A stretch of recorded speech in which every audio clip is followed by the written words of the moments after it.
I would rather have a church that becomes condensed and much smaller, but what you have left with the remnants are people who are really on fire with the faith, really believe in it. And so I say that's fine, trim the fat.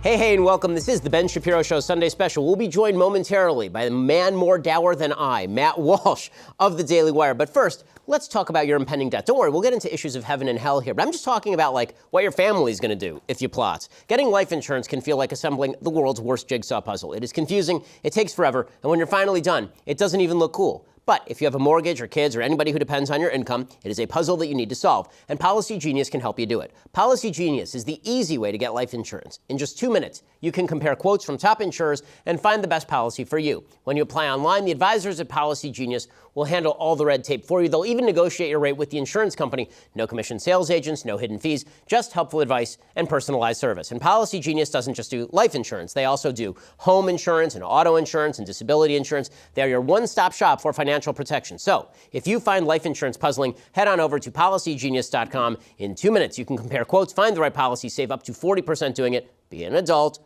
Don't waste time. Go to Policy Genius right now. Get the life insurance so that way, if you plot, they don't have to bury you in a pauper's grave. Policy Genius, the easy way to compare and buy life insurance. Go check it out right now. It only takes a couple of minutes, so be a responsible human. Find that right policy. Save up to 40% doing it. Policy Genius, the easy way to compare and buy life insurance. All right, Matt Walsh, thanks so much for joining the Ben Shapiro Show Sunday Special.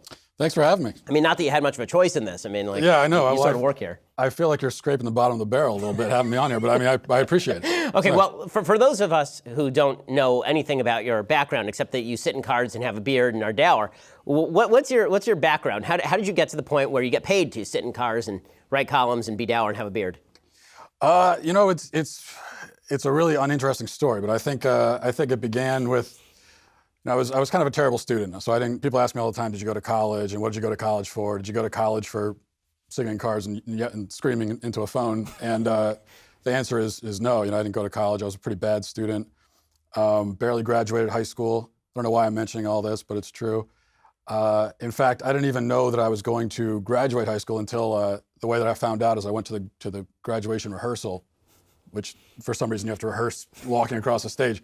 And I knew that if I went to the rehearsal and my name was on a seat, so I had an assigned seat, then I'm going to graduate and I'm going to get to, and so it was, and so that was that story. And I kind of bounced around for a while, but I knew that I wanted to somehow sort of be engaged in the conversation on a public level. I didn't really know how to go about doing that, so I figured maybe one way is to get into radio, which is what I did for about 7 years. I got into just music radio. I was a music DJ. And making about $17,000 a year doing that, basically poverty wages. And at some point, I realized that this is not, it's hard to climb your way up in terrestrial radio these days. So you had to get online. And I started a website called the Matt Walsh blog, which was very creatively titled. And after about 6 months, it just kind of took off. And I was getting a couple million readers a month. And that's that story. I told you it wasn't interesting, but it is. So you're known for not only being very caustic, but obviously being very religious. So what is your religious background? We'll get into religion a little bit more deeply a little bit later in the show, but what's your religious background? What's your belief system? Yeah, I'm Catholic. So I grew up very Catholic, very conservative Catholic. I've got 5 brothers and sisters, and one of my sisters is a nun now, so that's the kind of Catholic family that we have. But I grew up in a very kind of liberal area, going to public school, so you had to, your parents had to instill in you the ability to defend, not just the ability to defend your beliefs, but also the willingness and sort of finding joy in that argument. So I think that's kind of where I got it from. And how did all of this impact on your politics? So you're a conservative, obviously. You were not a super pro-Trump conservative during 2016. So how does your worldview shape your political views? Well, for me, the first objective for everyone is to get to heaven, right? That's the first objective, is our spiritual fulfillment. So that to me is number one before you get to politics or anything like that.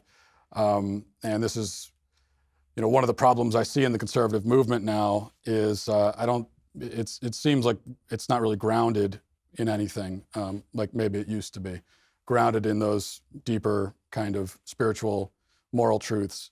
So I think it's got to be kind of ground up from there. Like, what are your fundamental beliefs? Like, and that is, why are we here? What's the point of life? What's the point of any of this? I think those are the questions you have to be able to answer. And then once you can answer those questions, then you sort of build your political framework on top of that. So from a religious point of view, and you say that the goal is to get to heaven, are you a belief-based person? I mean, is it that you believe in Christ and therefore you go to heaven, or is it a works-based thing? Because obviously this is sort of a differentiator between Judaism and Christianity in some iterations.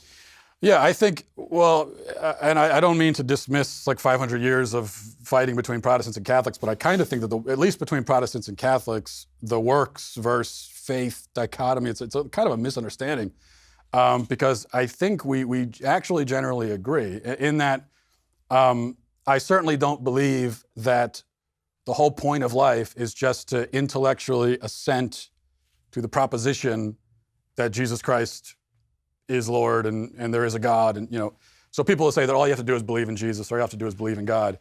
I definitely don't believe that. But if we want to talk about faith, okay, well, you have to put your faith in God. That is more than an intellectual exercise. That is something that you do with your whole life and your whole mind and soul and body, that you're investing yourself in this belief. And that includes works. But it's not as though, you give a certain amount to charity and you help old ladies across the street and you go to heaven. It's not as simple as that. So it's kind of a combination of the two. The way that I see it is it's sort of like, if God is a bridge into heaven, into the afterlife, you can't just walk up to the bridge and say, yes, I believe that the bridge is there. I assent to the existence of the bridge, and then just go and sit on the other side of the bridge and not cross it. You actually have to trust the bridge and with your own effort, walk across it over the abyss. And so I think it's sort of, that's what faith is. So when it comes to your view of the afterlife, what cultivated that? Where do you get your view of heaven? What do you think heaven looks like, and what makes you believe that there is something after we die? I get it from my faith primarily, but of course, when you read the Bible, there isn't a lot of, in terms of a description of what the afterlife is actually going to look like, and everything that it entails. So I think if you have to look at Christian philosophy through the ages and how they've sort of developed this idea. One, for me, in terms of my thinking about the afterlife, for me, the most influential thing that I've read besides the Bible would be C.S. Lewis' Great Divorce. I don't know if you've read that. I don't know how biblical it really is, but what I like about in that book is what he does is he's able to really illustrate how it is that a person might choose hell instead of heaven. Because the only thing that makes sense for me in terms of hell is, well, it's not so much that God sends you there. Even if you really want to go to heaven, God says, no, you did this, you did that, that was wrong, and now you have to go roast in the eternal fires for 50 trillion years, and then you haven't even started at that point. So that sort of version has never really made sense to me. What does make sense, and what you'll hear Christians say a lot, is, well, no, God doesn't send you to hell, you choose it.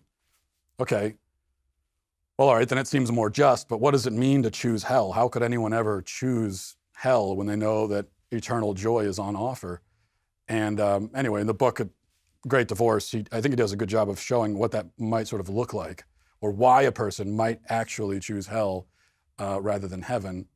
And it all comes from, are you interested? Are you able to find joy outside of yourself? Or have you only ever been able to figure out how to pursue your own interests? And if that's what it is, if you're only interested in yourself, then God will say, okay, well, you want yourself, that's all you want, that's all you love, then have yourself in isolation for eternity. That's what you want. Yeah, there's a Talmudic tale that sort of says something similar. The Talmudic tale is that there's a bunch of rabbis, it's the afterlife, and there's a bunch of rabbis trying to figure out what's heaven and what's hell, and basically hell is a bunch of people who are sitting around a table, and there's these amazing foods that are on the table, and all that is in front of people are spoons that are too long for them to actually take the spoon and put it in the food and get it to their mouth. It's too long; they just can't reach it. The spoon is too lengthy. And heaven is the people have realized that the spoon is too long for their own mouth, so they're feeding each other. So it's the exact same thing, but the idea is that the perspective has shifted on what's important. Right. It's being able to look beyond yourself. And so the question that I always ask myself, and I was talking to some people in my family about this recently, is, is it possible for someone who loves anyone to go to hell? Even if you have someone who didn't really believe in God, wasn't religious, but let's say they really did love their wife and they really did love their child, not just that emotional affection, but actually love them. Is it even possible metaphysically for that person to go to hell, considering that they have love in them? And if hell is a place where no love can be, then how could that person be there? And I guess it seems to me that if you figure out how to love anyone outside of yourself during your life, then I think that's something God can take and work with. And those are little embers of something that he can ignite into a fire in a good sense. So that's sort of the objective of life, is to love and do what you will, as Augustine, I think, said that. Or Aquinas, so very, very often I hear Christians say things like God is love, and the Jew in me goes, well, he's a little more than that. What's your take on the sort of boiling down of Christianity to the sort of trope that God is love? What does that mean, and what is that supposed to mean, or is there something beyond that? I think that statement is only problematic in our society because we have such a absurd view of what love is, a shallow view, I should say. We think of love as just an emotional attachment, and so very often when we say we love someone, it's really about us. What we love about them is how they make us feel when we're with them, but that's not actually what love is. Love is I think it was Aquinas said, love is willing the good of the other. That's what it means to love someone. It's a very kind of simple way of looking at it. If you really want what is best for them in every sense, spiritually as well, and you're going to work as much as you can to help them bring that about in their own life, then you love them. And so if we think of love in that sense, number one, as a choice, as a force of will, then I think God is love kind of works. Although I think maybe it's just better to say God is all loving. Maybe when you say God is love, it just becomes sort of confusing. Love is God, right? Exactly. Right. Love is God. It becomes a sort of pantheistic thing of we are all God ourselves if we love, and just weird stuff. So I think God is loving is the best way of putting it, I think. Yeah, certainly in the Jewish view, when it comes to the notion of love being giving, that's actually embedded in the Hebrew of ahava. Ahava is the Hebrew word for love, and hav, the root of hey and bet, means gift. So it's actually embedded in the word ahava. So when it comes to, you write a lot about politics. How do you separate out talking about religion from talking about politics? When should you speak in sort of a religious moral sense, and when should you speak in a kind of a secular sense when you're trying to make an argument? That's a good question. It's a balance. I am still struggling to strike myself. I can't say that I always do the best job of it. But I do know that when it comes to these great moral issues in our society, like abortion, marriage, gender, that we have to be able to engage on those issues without throwing the Bible at people, especially if we're talking to people who don't believe in the Bible. Because when you try to go the biblical route, you're talking to someone who doesn't believe in it, well, then you've just put an extra step in your way, which is first you have to get them to believe the Bible, which is a whole different conversation and a pretty difficult one. So I think that's not the route. And instead, you have to talk about these natural law, these fundamental moral truths that you have to try to connect with them on. And also logic and reason. It's something like, I always cringe when the topic is something like transgenderism, and I hear a Christian say, quote Genesis or something, and say, well, God, male and female, he created them. I say, yes, that's true, but you don't need to bring Genesis into this. This is a very basic logical distinction between you got men here, women here, men have penises. So you should be able to explain that without quoting Genesis. And you also give, I think, your listener an easy out, because then they're going to say, oh, you're just tossing the Bible at me, I'm not going to listen to that. Or they'll say that, well, you only disagree with abortion because you're Christian, or you're only saying that because you're Christian. When really, no, even if I was not a Christian, I still would say it's not okay to kill babies. So I think that on that level, we have to be able to connect without religion. Although, at the same time, within the religions, certainly within Christianity, there are a lot of Christians who are very confused on these issues and who think that it's okay to be a Christian and endorse the killing of babies. And in that case, okay, now you're going to start throwing scripture at them, and now you're really coming with the holy. Now it's a holy war, because this is someone that already supposedly agrees with the basic religious premise. What do you think has happened to religious leadership generally? So I know that a lot of religious people, you do it, I do it, we sort of lament the fall of religious leadership, the feel that churches and synagogues are emptying out in many ways, that too many religious leaders have decided to give sort of rote general statements about the Bible rather than some of the hard-nosed truths of the Bible. What do you think the religious community is doing wrong? What can we do better? I could say, certainly with Christians, what are they doing wrong? Well, that's a 2-hour conversation alone right there. I think that maybe the best way to condense it is to say that churches, church leadership, they're trying too much to look like secular society, and they're thinking that that's the way to bring people in. And you see that even when you go to a lot of Christian supposed church services, and you walk in and you might not even know that you're in a church. In fact, I remember a few years ago, I went with my wife when we were living in Kentucky, and there was this weird structure that had been built near our house. We had no idea what it was. We thought it was a mall. That was our best guess. And so we went one Sunday after we went to a real church. We said, let's go check out this mall. We walk in and we're looking around. We're a little bit confused, and then we realize after about 10 minutes that it's actually a church. So it shouldn't be that way. This is a church that is trying to blend in with the world, as Christians would put it. But then once you do that, it's like, what's the point? What are you offering? If you're aping secular society and you're offering secular platitudes and secular lessons, and you're giving motivational speeches and giving financial advice and all of these things that you get in sermons these days, well, if somebody wants that, well, then why would they even go to a church? Just go to a Tony Robbins seminar, go watch Oprah, go to an actual mall. Go do anything, go walk on a beach. There are so many other things you could do if you just want sort of non-religious, secular enjoyment and encouragement. So you have to give people something different, because that's what people are hungering for. We're all living in this secular society. None of us are happy with it. I'm especially unhappy with everything, but everyone's a little bit unhappy at least. And so we're looking for something different, something substantive. And so religion should be there to offer that thing. And I would say that from my experience, I go to a Latin Mass church, which is the super, crazy traditional, women have head coverings and all of that kind of stuff.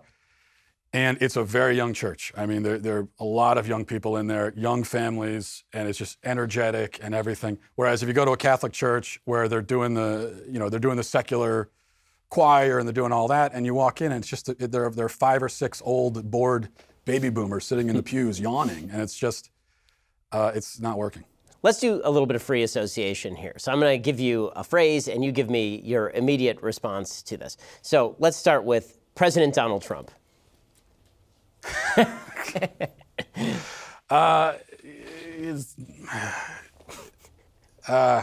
that just be my answer? I think that am I supposed to just give you one word, or can I No, you can go. Please go off. Please go off. We have an hour to fill, so I'm going to need you to do good. that. Yeah. Yeah. You know what? I think that I obviously didn't support Donald Trump during the primaries, and people ask me. I'm sure they ask you all the time. Well, do you regret that, or have you seen how wrong you were?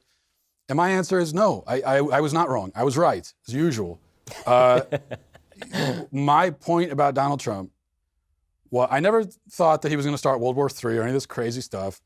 My concern about Trump was the effect he would have on the conservative movement, and that he would cause a lot of conservatives to spend a lot of time defending every little thing that he does, even things that are indefensible or little petty things that just don't need to be defended. And I was concerned that that would happen. And that's what the conservative movement would become. And that is what it has become. So no, I don't think I was wrong. Now, yeah, he's done some good things. We got the Supreme Court justices, although honestly, the Supreme Court justices he gave us, any of the Republicans would have given us those two guys. So, okay, that's fine though. And plus, I give McConnell more credit than I do Trump for those things. And he's done a couple of other good things. I just think, I don't know, I hear conservatives, even some former never Trumpers, which I never love that label, but who say, oh, I was totally wrong and I've been totally proven wrong, he's been great. And I don't believe them. I don't think they really think that. I think they're just saying that because it's the popular thing to say. I think we all know that there are certain aspects of Trump that have been pretty disastrous. And we all know that. So I don't know why we're pretending otherwise. But as I said, he's also done some good things. And what I'll say, this is what I've been saying about Trump for a long time, is that the great thing about Trump is that he is willing to say things that a lot of Republicans or any other Republican is not willing to say. The problem is that a lot of those things he's willing to say are stupid. But if you can get him, like if you write him a speech, like a State of the Union speech, and you put a lot of great stuff in there about Israel, you put a lot of great stuff in there about abortion, he'll say that stuff. And those are things, what he's said in State of the Union addresses about the topic of abortion, no Republican speaks like, certainly no Republican president has spoken that way. So he's willing to do that. And that is where he's really useful. But that only really comes out when he's sticking to the script and when he's got people helping him and sort of guiding him. I think when he's just off on his own, doing his own thing, then he goes off on all these tangents that are, I'm not crying about them. I just find them useless and petty, and there are more important things to be talking about. You and I voted the same way, I think, in the last election, which was not at all at the top of the ticket, right? Did you vote at the top of the ticket? No, I didn't. No. So, what my take was that there were three things I was afraid of if Trump were to win. One was that he would not govern conservatively because he'd been all over the place in his statements. He's governed more conservatively than I thought. Second was the same thing that you were worried about, was this kind of soul suck of the Republican Party, where the party starts defending every little thing that he does or starts seeing him as a thought leader and defending bad ideas that he puts out there. I think it's about half true, because I think that very few people in the actual Republican Party see him as a thought leader. I think a lot of people see him more as a vessel for their policy preferences or for smacking the left. And then the third thing I was worried about was him poisoning the well with young people, which obviously is not only true, but multiples of true. Just by poll numbers, he is not popular among young people at all. With all of that said, he's been the president. That's changed the evidence on the ground. So I've said I'm more likely to vote for him in 2020 than I was in 2016, meaning the damage is already done. It's not like I can put the genie back in the bottle on all of those things. And now it's the president of the United States who's sitting in that office versus Kamala Harris or Bernie Sanders or Elizabeth Warren. So where are you leaning in 2020? Are you more likely to vote for him in 2020 than you were in 2016? I'll vote for him in 2020 for the reasons that you gave, barring some, I can't think of a scenario where I wouldn't. So I would say, yeah, I would vote for him. He's already there. He's in office, as you said. There isn't, for me, the whole never Trump thing was something for the primaries when there were 19 other options. And I was saying any of these people would be better. So let's go with one of them. But once you got into the general, it was a little bit less of there's less of a point to it. And once he's in office, there's no point, right? Exactly. Never Trump for what does that even? I don't know what that means. I still don't know what that means. Right. At this point, so he's already there. So I'll certainly vote for him. He is, of course, he's better than what Kamala Harris would be, or God forbid, or any Cory Booker, or any of these people. But it's not just a pride thing. I do think that, as I said, that it's the people who were criticizing Trump, the never Trump people, it's not like they've been totally proven wrong on everything. They haven't. Some of what they've said has come to fruition. And as you point out also, there's the demographic thing. And so we still don't even know exactly the long-term damages that we're suffering right now. Okay, let's continue with the free association. Game of Thrones. Satanic. No, I made one attempt to watch it. And in the very first episode that I watched, there was a brother and sister having sexual relations. A kid was tossed out of a window. An old lady was set on fire, I think. That was part of it. And so I was just scandalized. No, I wasn't really scandalized. It was just, I thought, I don't know if I need this. in my head. And so I've personally been making more of an effort in recent years to say to myself, all right, do I really need that? Do I need those images? Do I need that stuff inside me? Is this really going to be an edifying use of my time? And I know anytime I bring that up, everyone laughs and says, oh, you're being a Puritan. But that is an issue, right? There is a moral component to what we watch and to the entertainment that we choose to consume. Some people act like it's a totally amoral arena. And so to offer any criticisms of that sort of stuff is crazy. And so I don't see that. Although I've only seen the one incest episode of Game of Thrones. It's possible that it got a lot better, and it hasn't. It actually it turns into actually, a religious revival in episode 2. So you missed the entire religious revival. I got to go back. I got to go back and watch it. Yeah, no, of course you're right. I mean, there's an enormous amount of terrible behavior in the series, and it is pornographic, particularly the first couple of seasons. It sort of gets better as it goes on with the pornographic aspect of it. It's not something that I would have my kids watch. My view of it is that there is an element of morality to it. It does have, there is a feel that the bad guys in the end are going to pay a moral price. But I guess the question is what you intend on getting out of your entertainment. So I've been an advocate for the series because good drama is good drama, and just on an aesthetic level, it is well plotted. There are characters that you care about and root for. It's clever. It's visually appealing. I'm not sure that it is morally edifying, but do you think that it's possible for there to be stuff made that is, both not up to the standards that you would want to watch it next to your priest, or I'd want to watch it next to my rabbi, but still portrays moral imagery in the end, for example? It's better than some of the other stuff that's out there. Yeah, oh yeah, definitely. I'm not one of those Christians that says you can only watch Christian movies. I think most Christian movies are abysmal. And I'm sure that Jesus doesn't like them either. But so I think that, my favorite show of all time is Breaking Bad. And that is not, exactly a Christian show, but I think it's a show that has a deep moral sense. And so it's sort of a morality play about what happens when you take this decent guy, but he makes one bad choice and then it steamrolls from there. And so I think there's a lot to be gained from shows like that. So I think you can have shows and movies that deal with really difficult things and have some objectionable material, but in the end, you do gain something from watching them. My favorite movie is The Godfather. Again, there's a lot of violence and everything in that, but it's the same sort of story about sort of meditation on evil in a way. So yeah, maybe the Game of Thrones is that. I don't know. It sort of moves in that direction. I will say that at the very beginning, it's a lot more nihilistic, and then it seems to have moved more in the traditionally moral direction. It's hard to make a TV show that is completely nihilistic, is the truth, because people just don't resonate to narratives that are completely nihilistic. If it turns out that all the good guys get killed and all the bad guys win, is that really a show that anybody wants to watch or is interested in watching? Probably not. The human heart sort of longs for stories where people do get their just desserts in the end, even if along the way some good people end up getting destroyed. So, okay, time for the next round of free association. Michael Knowles. I was going to say good Catholic. He's not as good as me, but he's, mediocre Catholic. And mediocre person. I think we can agree on that. Knowles is a discredit to the company, and he's execrable. But it's not my free association. I really shouldn't be sounding off. Go ahead. Yeah, he's just awful. The fact is that Knowles has somehow been able to make a career out of being a complete empty vessel, and it's incredible to me. And all the stuff where he's not an empty vessel, whenever he talks about it, my goodness, have you heard him go on for like an hour about Aquinas? It's really just, it's pretty terrifying. We've done it during the backstage, and it's not great, I'll tell you. The entertainment value is not high. Well, but it's Catholic though, so I have to. I've got that connection at least, so I have to. He's part of the Catholic team. Okay. Final free association: yoga. I already used satanic, so that satanic would be my answer for like everything you say.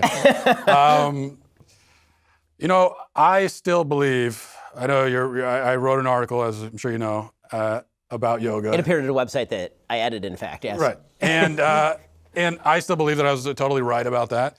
Listen, yoga is if you talk to someone who's Hindu and you ask them about yoga, they're gonna tell you that it's a spiritual Hindu exercise, and they don't understand why all these Americans are doing it. It's cultural appropriation. So really, part of my problem with it is cultural appropriation. I'm very concerned about that. And then also, I think that of all the ways to exercise, if you're Christian or Jewish, so many different ways to exercise. You could do so many different things. You go to a gym and there are a million different exercise machines. Why do you need to do a Hindu spiritual ritual?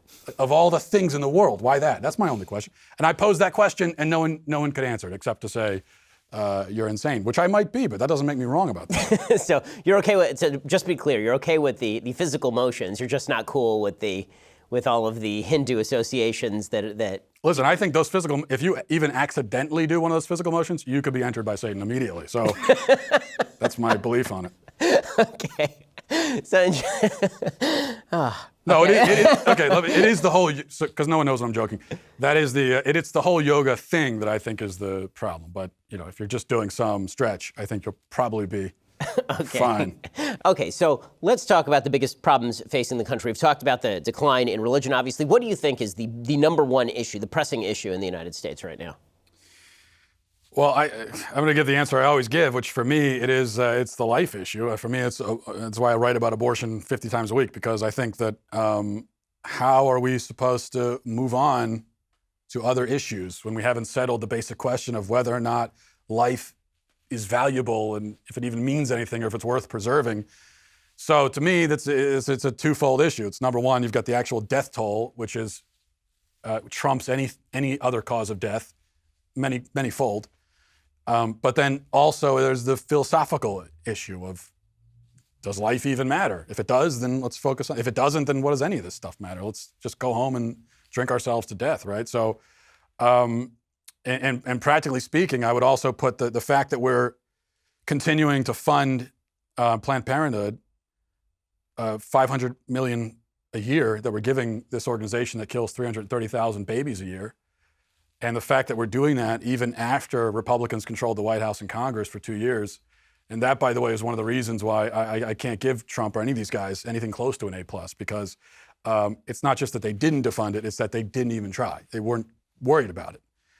And I don't know how that is. I don't know how people could not be focused on this. We are giving $500 million to a company that directly kills, several stadiums worth of people every single year. So to me, that's number one. Well, in your book, Unholy Trinity, you talk about that as one of the big three issues that you're worried about. And then you talk about marriage and gender as the other two, if I'm not mistaken. So, right. So what do you think is the future of marriage? A lot of us in the religious community and just generally we're worried about the impact of same-sex marriage on American society. I was more worried about the government using same-sex marriage as a club to beat religious institutions into the ground through anti-discrimination law, which is something we've obviously seen in California. We've seen it in Colorado. What was your big worry about same-sex marriage, and do you think it's been realized, or have you sort of come to the conclusion that the government should stay out of all of this? Where are you on that issue now? I certainly think that there's probably no going back. Gay marriage is here, and there's not going to be any effort to get rid of it. So I certainly accepted that reality, even if I don't like it. But I do, in a perfect world, I do still maintain that it's not that gay marriage should have been illegal. It wasn't the issue. No one was saying, let's make a law declaring that you're not allowed to get married when you're homosexual. The issue was, what does the government recognize marriage as being? What does the government recognize marriage as a thing? And if it does, then what is that thing? And I do think it's important for the government to recognize marriage and to offer certain incentives for it, because marriage is the foundation for civilization, because it's the foundation for the family. So that's why I still believe that. And as far as the slippery slope of where we head next, yeah, I do think we see that slippery slope happening. There's the slope you're talking about of now they're using it to, first they're going to the private businesses and saying, yeah, you can have your freedom of religion, but sort of, sometimes you can't. And so they're doing that. And we're going to see that effort continue. And then eventually they will get to the churches and the synagogues. They're going to get to the houses of worship.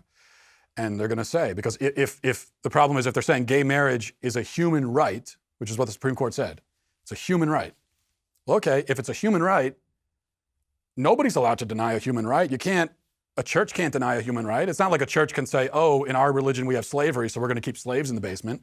Obviously, you can't do that. No one is allowed to deny human rights. So based on that premise, they've already set the stage to be able to go to churches and say, if someone wants to get married in your church, you have to let them because you're denying them a human right. I mean, this was my great fear, obviously, about the Obergefell decision and also about the legalization of same-sex marriage or enshrinement of it in law as a general rule. My feeling was that we'd be better off as religious people having a strict separation between the state and the marital issue entirely, simply because, from my perspective, I'm an Orthodox Jew, obviously, I have two marital documents. One is the one that I got from the state that I do not give two damns about, and then there's the one that I have from the rabbinate of Israel. We were married in Israel, witnessed by two Sabbath-observing Jews. That was the one that said I get to shtup my wife and live with her and have babies, right? That was the one I actually cared about. I didn't care about the secular one at all. And by allowing the state to redefine marriage, what we were really doing is that was just the capper on the decline of marriage that had been occurring in the United States and in the West for 50, 60 years. It wasn't like people,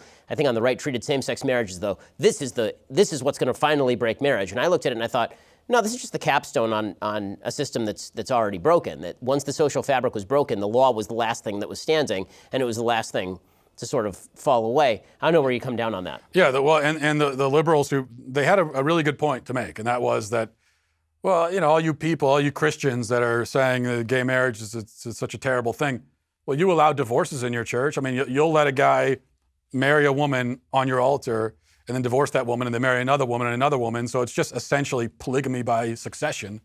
So you're already allowing that. What do you care? You obviously don't care about the sanctity of marriage.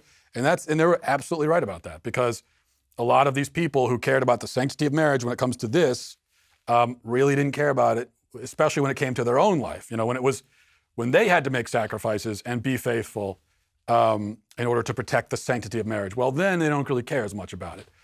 So that was a very good point. And I agree that a lot of churches gave up on marriage essentially in the mid-20th century when they started allowing divorce and remarriage, which is, look, in the Bible, in the Gospels, there really aren't a lot of hot button issues that Jesus speaks about really directly and says, listen, here's the deal with that thing.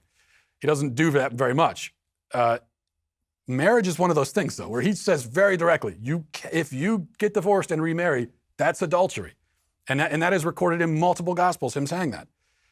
So if you can just ignore that and say, no, there's none of that. He said it. That's one of the few issues where we can look at what he said, and it's right there.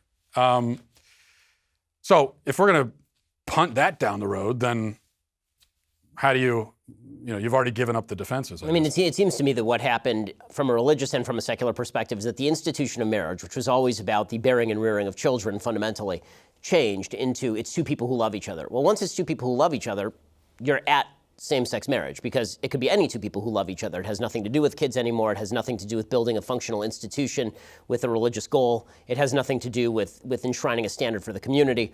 If all it is two people who love each other living together, then it could be any two people who live together. And there's not even a limiting principle with regard to siblings or with regard to anybody else. Or any seven people. Right, exactly. I mean, I'm frankly confused. I have always been confused by the leftist argument that two-person marriage is okay so long as it's same-sex marriage, but sibling marriage, so long as they're not having kids, is bad, or that polygamy is bad. I think that standard is going to fall in the next few years. Yeah, and I don't even, and when people say, well, it's slippery slope, next thing we're going to have polygamy.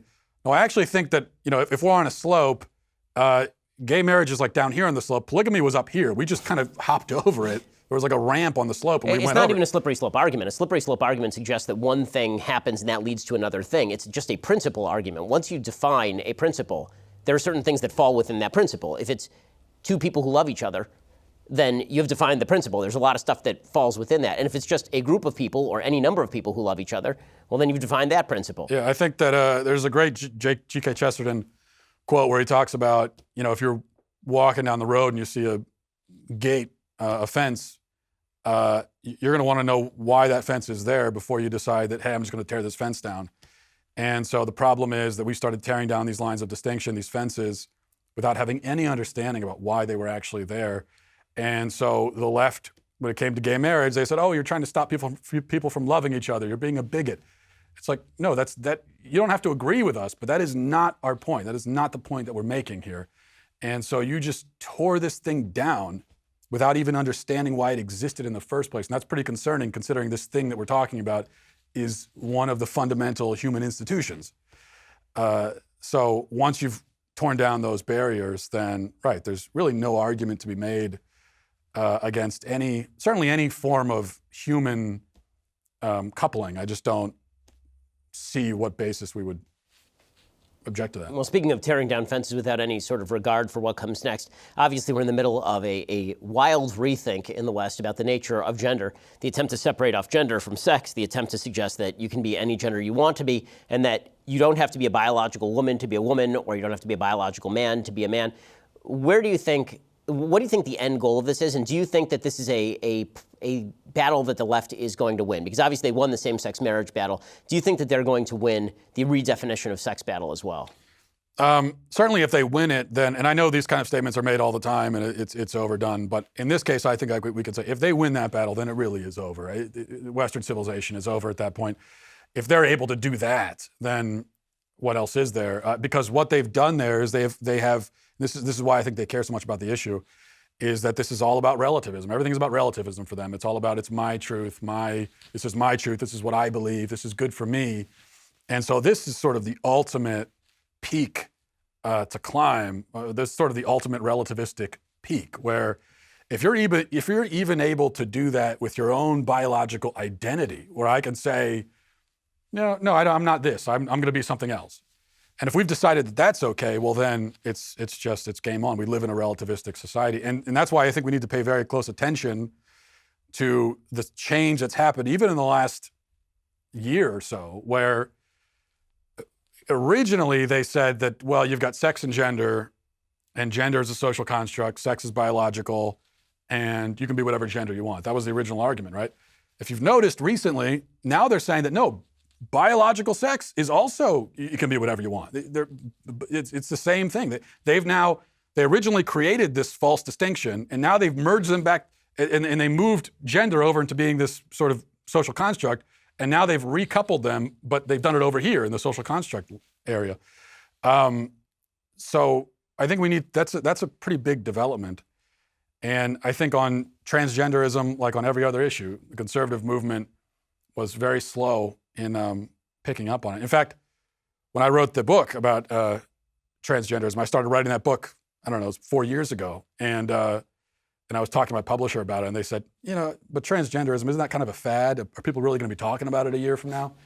And I think that was the attitude a lot of people had. They thought that, it's not a big deal. But it's not going anywhere, that's for sure. Yeah, well, I mean, the attempt to take what is a very fringe issue, statistically speaking, and then make it central to the American public discourse and the Western public discourse, it doesn't really have much to do with sympathy for the people who are suffering from gender identity disorder or gender dysphoria. It seems to me it has much more to do with redefining not only sex itself, but redefining the nature of reason. So if you even attempt to use reason and facts, then you are deemed a bigot. And that's part of a broader agenda, which is to link politics with identity. If I disagree with you politically, it's an attack on your identity, and therefore you can be silenced because you're actually acting in vicious fashion by citing facts in the first place. That to me is the real danger in all this. There are a couple of dangers that I see. One is the attempt that I see coming to take children out of the homes of people who refuse to abide by the new dictates of the social left. That if you have a 7-year-old who is expressing some sort of confusion about their sex, that if you don't kowtow to what the authorities would have you do, they will remove the kid from your home. They'll take the kid away and say that you're being cruel. You've already seen this happening in Britain. I think that is obviously one move, but the broader move is to redefine the nature of even how we argue, how we discuss these things with each other. Because if you say, no, a man is a man and a woman is a woman, you'll get banned from Twitter now. I mean, they've literally banned feminists for doing exactly this. Yeah, and that's why I think the whole pronoun thing, it's not semantics, it's a really important, it is a hill worth dying on, because they're trying to redefine the language, and they're saying, what's it to you? If someone says that they want you to refer to them as she when it's really a he, well, because it's not true. That's why I'm not going to do it. There's nothing against that person. I've got all the sympathy in the world for them, but I'm not going to lie for you, and that is just a lie, and I won't participate in it. And when we allow the left to not only, they've been doing it for a long time, where they come up with these euphemisms and they require us to use them, and then a lot of the time we do use them for some reason. But in this case, they're saying that, no, you have to lie when you speak about this. And I think we need to draw the line there and say, absolutely not. So what's your personal view on this? So my view is that publicly, when I'm speaking about this issue, I refuse to use arbitrary pronouns. I use biological pronouns. If I were out to dinner with somebody who are transgender, I'm not going to go out of my way to alienate the person by calling them something they don't want to be called, because who cares? I mean, I'm out to dinner with the person. The goal of the dinner is not to insult the person. But in public view, when the issue is this, then I'm only going to use the factually correct pronouns. Where do you stand on this? Yeah, I think it's similar to what I say about the abortion argument, which is when we're talking about abortion in the public arena, I think we need to use phrases like baby killing, because that's what it is. And people need to understand that. But if I were talking one-on-one to a woman who just had an abortion or who was considering one, I wouldn't call her a baby killer, and I wouldn't use phrases like that. Because I think on a one-on-one level, it requires a little bit more understanding and sympathy. And the last thing that person needs is fear, and because that's what they're getting from the clinics anyway. So it's a similar thing with this issue where, on a public level, we draw a hard line. If I'm talking to someone one-on-one, I still am not going to use the incorrect pronouns, but I'll probably do my best to just not second use. Person, yeah, exactly. And usually when you're talking to someone one-on-one, you don't have to use their pronouns anyway. So that would be the effort that I'll make. But push comes to shove, even one-on-one, I'm not going to lie to somebody, or at least I would hope that I wouldn't. Okay, so let's talk about Pope Francis for a second. So I will admit, I was a much bigger fan of Pope John Paul II. I was a much bigger fan of Pope Benedict. I am not a fan of this particular Pope, but I'm an outsider. Obviously, I'm not part of the church. What's your take on Pope Francis? I agree with you. I think that's a view that most conservative Catholics have, is we would love to have either one of those two back. But when Francis first came onto the scene, I thought that he was, it wasn't my first choice, but it's not my decision anyway. And there were certain things about him, the whole thing. He's so humble, and I've come to believe that some of that is really just shtick, honestly. But at the time, I thought, okay. But over time, as you see this sort of side of Francis, where there appears to really be, it's not just that he disagrees with conservative Catholics on a lot of issues, which he does, which is concerning enough, because conservative Catholic is just Catholic. It's just foundationally Catholic. But there's also this vindictive streak to him. I think that he really doesn't like conservative Catholics. And he says these things that, he's made comments about Catholics that have a lot of kids and comparing them to like rabbits and stuff like that, which is pretty common. You hear that out in society, but from the Pope saying stuff like that. So that's what I pick up from him, is that he really doesn't like, he actually has a personal distaste for conservative Catholics. And what we need in a Pope is, even aside from the doctrinal issues, which are so important, we also need a Pope, especially these days in the church, who is willing to go into the Vatican and clean it out. And I'm not just talking about child molesters. Obviously, we need to get rid of those. But the bigger issue in the church that few people want to talk about is the homosexuality in the priesthood. And that's what a lot of this stuff is. Even these sex scandals, McCarrick. I mean, he was accused of being with some young children, which is horrible. Most of the accusations, though, had to do with him and seminarians, who are grown adult men. So what we need in a Pope is someone who's going to go in and address that issue. And Francis just is not willing to do that. Famously, he said, "Who am I to judge?" Which, again, hear that in society. I'm used to hearing that in society. Hearing that from a Pope is very concerning. So as a Catholic, how do you deal with the sort of cognitive dissonance of having a Pope who you feel isn't really doing what he should be doing? Well, I remind myself that in the Gospels, even Peter is the first Pope. He denied Christ 3 times. I mean, Christ chose 12 apostles. One betrayed him, one denied him. The rest abandoned him at the cross, except for one. So, that's a pretty low batting average already, even from the very beginning. And so, the church is, I believe, a divinely established institution, but it is an institution comprised of human beings who are all very flawed. And so that doesn't really shake my faith in any, because I never expected perfection from them. Do you think that the church, how could the church be doing a better job of dealing with the sex scandals generally, sort of referred to it tangentially there? But let's say that you were suddenly elected Pope. It was Pope Matt the First. So what exactly, I don't know what name you would take, but I assume maybe it would be, I mean, Matthew works, but I mean, what would you do if you were in charge of the church? First thing I would do is bring back the Inquisition. Well, then I am out of here, my friend. Yeah, well, I think that there have been some measures that they've taken. So it's not like they've done nothing over the last decade or so.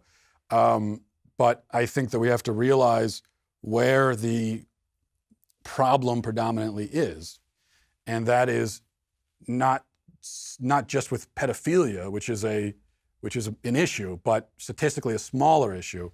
The greater issue is just sort of sexual indiscretion of all different kinds in the priesthood. It's sort of like a sexual anarchy, it seems like, in the priesthood. Even though a lot of it is legal, what they're doing, according to the laws of man. So there needs to be, I think, a refocus on chastity and sexual morality. And if you've got priests who don't appear to be buying into that and don't really love the church and don't love their faith, it's pretty obvious. You can kind of point those guys out. I've been to churches with those kinds of priests. You can tell from a mile away. Then you've got to start weeding those priests out. I think that the church is reluctant to do that for a number of reasons, not the least of which being that there's also a crisis of vocations right now where there aren't a lot of young men trying to be priests. So they figure, well, if we start getting rid of all these guys, there's not going to be anyone around to run the churches. And so it is a problem. But you know what? I would rather have that. I would rather have churches shutting down. I would rather have a church that becomes condensed and much smaller. But what you have left with the remnants are people who are really on fire with the faith, really believe in it, sort of the church militant. And so I say that's fine. Trim the fat. And if you got to shut down churches, and that means that the parishioners that went to that church now have to drive 45 minutes, if they're not willing to do that, then okay, then it's not that important to them, clearly. So maybe that's what we need, So let's talk about American conservatism for a second. So obviously, we talked a little earlier about President Trump and the sort of redefinition of the Republican Party. Where do you see American conservatism right now? Is it a movement? Does it exist? What are the core tenets? And where do you see it going in the future? It's hard for me to call it a movement because I have no idea where it's moving to. And I don't think that anyone knows what conservatism is. I can't. Can you define it? I don't know. If I were to say, you get 100 conservatives in a room, what do most of these people fundamentally believe in? I'm not sure that you'll find any real agreement. Maybe on a few issues. Okay, so they'll all believe in gun rights, which is great. They'll probably all be against illegal immigration, fine. I think that's kind of it. Those are the issues that we all agree on, which are important, but they're not foundational. You can't build a movement on that. That's sort of a niche. That's a sort of a separate movement that branches off of the main one, and you need that. You need the kind of specialists who really are focused on the border and that, or gun rights. The problem in conservatism is we don't have the foundational agreement about what we actually believe. So I would say that conservatism essentially doesn't exist. So do you see any political leaders, obviously you're not a huge Trump fan, do you see any political leaders who sort of are people who you would like to see in positions of power? I hate all of them. I don't. My first reaction to any politician is just to hate them by default. And then, so they're already in the doghouse with me, and now you have to prove to me that you deserve to come out of the doghouse. And I think that's the attitude we should all have to politicians. It's not healthy. I go on about this all the time. You should never be a fan of a politician. Be a fan of a pop star or a athlete, not a politician. These are people that we should be skeptical of, and we should always be looking, have given the side eye to, looking at what they're doing. So a politician that I really like, guys like Ted Cruz. I mean, I liked him in 2016.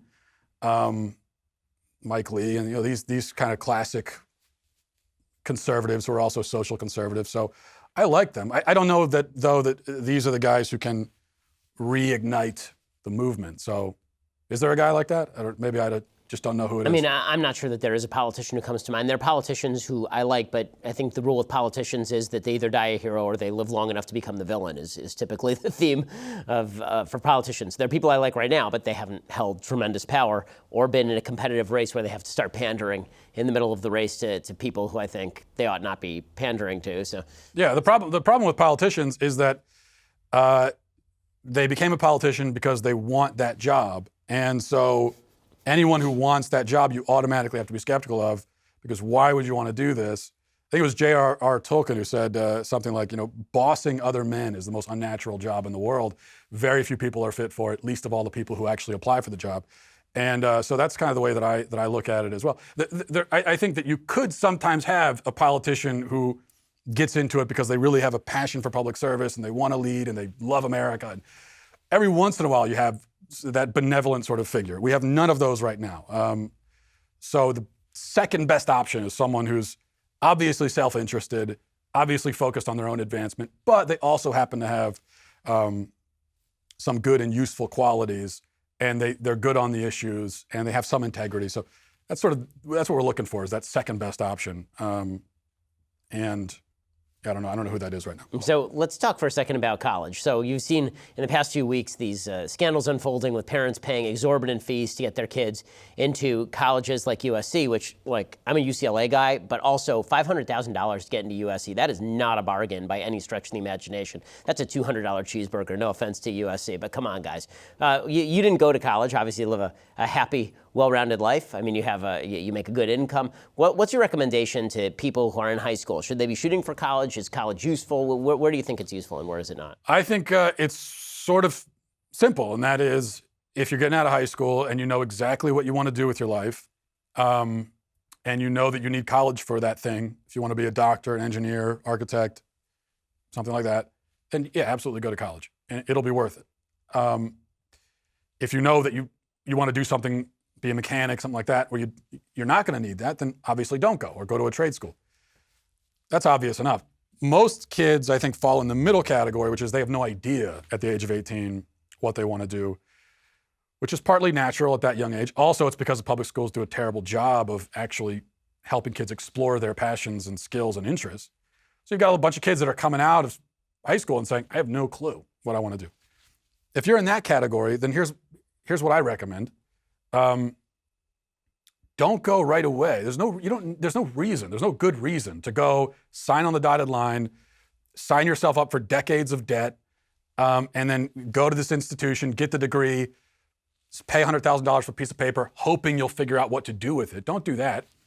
Go live your life for a few years. Go get a job, get an apartment, save some money, just experiment with figuring out what it is that you're good at and what you want to do. And then if you discover down the line that you're really passionate about something where the college degree is necessary, then go.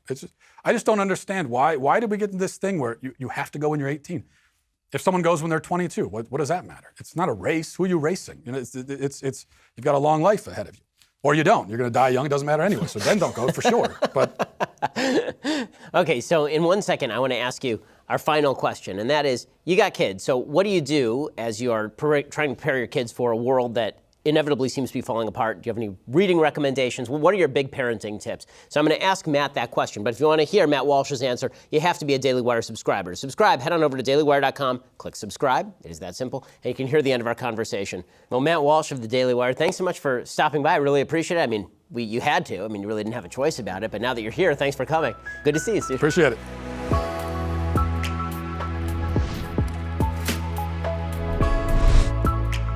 The Ben Shapiro Show Sunday Special is produced by Jonathan Hay, executive producer Jeremy Boring, associate producer Mathis Glover, edited by Donovan Fowler. Audio is mixed by Dylan Case. Hair and makeup is by Jesua Olvera. Title graphics by Cynthia Angulo. The Ben Shapiro Show Sunday Special is a Daily Wire production. Copyright Daily Wire 2019.